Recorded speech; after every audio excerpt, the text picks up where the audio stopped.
にちは。今回はゼロから始める異世界生活第53話への視聴者の反応をご紹介します。この動画では最新アニメの視聴者の反応や感想をご紹介しています。みんなの解釈や考察を知るとアニメ視聴の楽しみが増えると思いますので、ぜひ最後までお楽しみください。まさかのガーフ耳。たまにはロリコンもいいよね。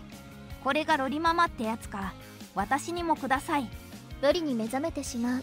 ミミは俺の母さんになってくれるかもしれない女だ。幼女でおギャルとか。なんか普通に泣けてきた。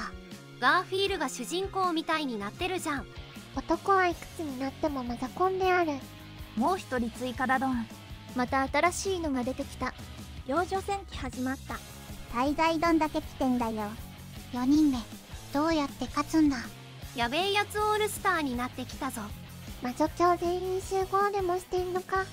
またやべえやつが。なんでこんなに一斉に来るんだよ。頭おかしいのしか出てこなくて草も生えない。死に戻った方が早いんじゃねえの。安易な字して死に戻りはしないようになったから。このまま死なずに攻略できそう。回復方法なんか一つだよな。魔力注入するしかないな。マジで体感2分くらいしかないわリゼロ。なんだこの疾走感と満足感は。鬼滅のクライマックスぐらいに大変な状況だな。打ち切りになるのか。デレベルで敵が全員出てきたな。四天王ぐらいの数ならまだやれるけど、7人もいるとまとめられがち。銃賢者なんかは3体とか2体まとめて襲ってきたな。7つの大罪とか融合マンとフンドがボスクラスね。色欲強欲あたりがかませになりがちな連中。ハガレンでもそこ2人が真っ先に退場したな。強欲は復活したけど。エミリア連れて行かれたままってことはまだ同一集会か。色欲とか期待せざるを得ない。4人なんて勝ち目がないな。魔女教のやつら集合しすぎだろ。暴食もいる指導するんだ。これ全員倒せんのか。2期と違ってバトルばかり。またやらなきゃいけないことが増えた。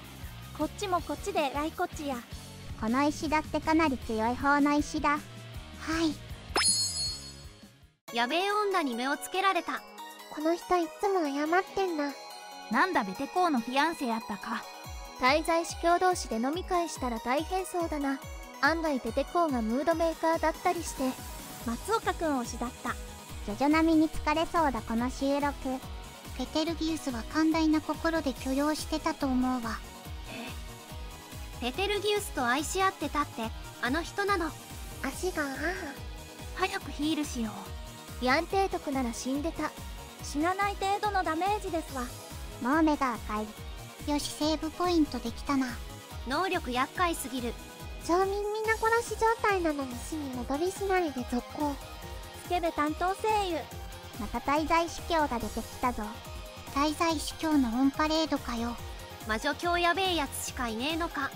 カペラエメラダルクニか。結城葵ルグニか。クレマンティーヌか。ちょっと大司教が集まりすぎじゃない。あのまま進行しちゃったのか。やり直した方がいいんじゃないのかこれ。セーブポイントどうなったんだろう。エンディングないのか。リゼロらしくなってきた。それどころか11月の中頃には30分オーバーする回もあるみたい。こいつら全員お兄様に殺させたらリゼロ完結やん。早くしろ。滞在司教は例外なく全員気違い。気違いの方向性は違うけど皆狂ってるのは前提条件。4人もの滞在司教をぶっ飛ばさないといけない。同時に倒さないと町が水没するんですね。乗っ取られたんか。松岡くん1人も倒すの大変だったのに4人もか。松岡くんが仲間にならないのか。ドラゴンもあるみたいに。ベテルギウスが雑魚っぽく見えるな。実際雑魚やろ。食事を取られていたので。にしても町は平穏なままだな。滞在司教は例外なく全員気違いやから。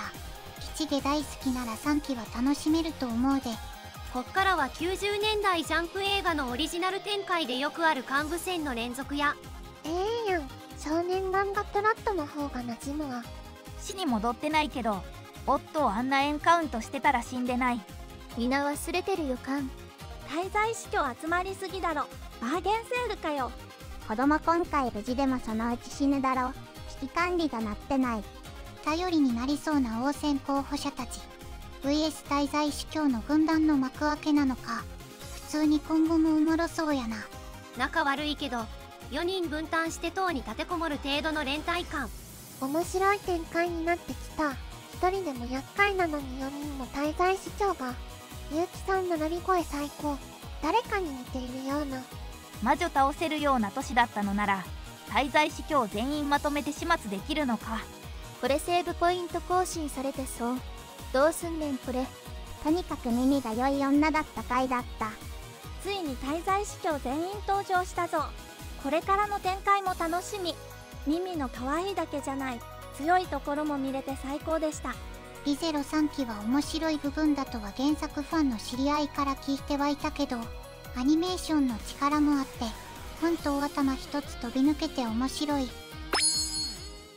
レイはシリウスとレグルスが対峙。どっちも尖りすぎててもはや会話になってないレベルだったけど、レグルス強すぎたな。リーはガーフが母に本当のことを打ち明けず、今の母の生活を思うからこその選択が優しいな。過去にとらわれた愛の嘆き、それを持つシリウス。恋愛とガーフ、母への愛だが決定的に違うのが今を支えてくれる耳の存在がガーフにはいること。そんな耳の胸で泣き母の大切なものを守るために未来でかけるガーフィールが非常に勇ましいです。強欲と憤怒は仲良くないのか。スバル、死に戻りがあるとはいえ権能が不明の滞在司教によく挑むよな。こっちがハラハラするわ。同時進行でガーフの母親話に暴食と色欲の滞在司教まで盛りだくさん。前後が重なりつながって王戦候補者陣営と魔女教の全面対決か。盛り上がりそうね。もう見てるだけで最高。原作で読んだシーンがアニメ化されてる喜びを感じてます。ガーフとミミは本当に泣きそうになる。ミミの包容力すごいな。もう詰め込みすぎ。展開の速さについていくのが限界。一見正論に思えるレグルスが話すほどにこいつやばいとなっていく感じや、二人の会話からシリウスの狂気が一層際立つのが面白かったです。他方、母への思いを胸にしまうガーフィールを優しく包み込む耳にグッときました。続々と集まる滞在司教に続きが気になる。ガーフィールは母親との再会を喜んではいけないのか。彼が思い出の中で悔し涙を流すのを辛く思う。それなのに運命は残酷なものです。エミリアの行方も気になりますが、一つの町に滞在司教3人とは災害レベルの怖さがあります。次から次へと滞在司教が集結してきて絶望感がすごい展開になってきた。その中でスバルだけでなくガーフのドラマも動き出してますます群像劇っぽくなっていくのが良きですね。それにしてもガーフを慰めるミミちゃんのママ見たら、ガンフィールを胸に抱く場面ももちろんだけど、目の前の状況にゴージャスタイガーとゴージャスミミって捉え方によっては同性、まるで夫婦ですって伝えてるみたいにとっさに振る舞う。それは本心からの願望かもしれないけどことができるミミさん、本当に良いキャラだなって。ガーフィールの成長が感じれてよかった。ガーフは聖域の試練では稀の過去に向き合って母親に愛されていたことを思い出して、今はリアラとして家族を愛しているけど、それはリーシアと変わっていなくて、それを守る最強の盾になろうとしてるっていうね。愛を強要し、奪い、踏み込み、災い、4人もの滞在司教が自分勝手な愛を振りかざすのとは対比的にガーフとミミ、母親の話で他者愛を描くことで際立つ滞在司教の異常さ。あくまで単体であり、スバルたちは仲間がいる対立構造と因果が、ますます盛り上がって面白すぎますね。最後までご視聴いただき、ありがとうございました。皆さんのご感想や注目ポイント、考察などありましたら、コメントで教えていただけると嬉しいです。このチャンネルでは、最新アニメのみんなの反応や感想をご紹介しています。様々な考察や多様な意見を聞くと、これまでなかった視点が増えて、アニメ視聴の新しい発見があるかもしれませんので、ぜひチャンネル登録とグッドボタンをよろしくお願いします。それではまた次回の動画でお会いしましょう。